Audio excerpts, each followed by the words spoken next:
নিরাপত্তা বিশেষজ্ঞ রাজীব শ্রীবাস্তব রয়েছেন টেলিফোন লাইনে।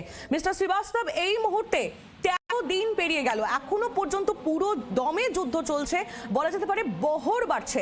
সব মিলিয়ে কি বুঝছেন আপনি, কি পরিস্থিতির দিকে এগোতে চলেছি আমরা? দেখুন, নমস্কার।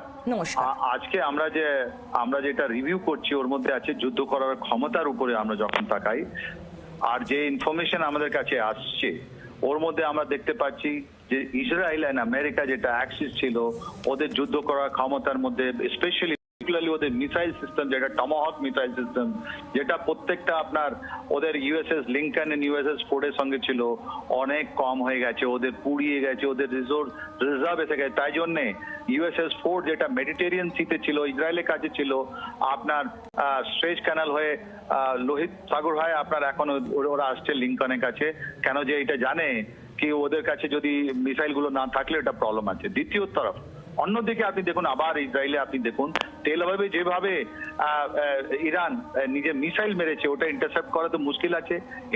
ইন্টারসেপশন রেট মানে যতগুলো আপনার বাবল ছিল, এয়ার ডিফেন্স বাবল ছিল, ওই এয়ার ডিফেন্স বাবলের মধ্যে অনেকগুলো গ্যাপ এসছে, ওর মধ্যে ভাঙানি হয়েছে।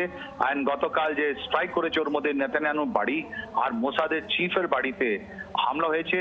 লোক তো ওখানে ইসরায়েলের লোক বলছে না ওনাদের মোসাদ চিফ একটা গাড়িতে নাকি ওনার অ্যাক্সিডেন্ট হয়ে গেছে, এদিকে ইরান ক্লেম করছে না ওনার বাড়ির উপরে মেরেছে, ওনার গুরুতর ভাবে উনি আহত আছেন।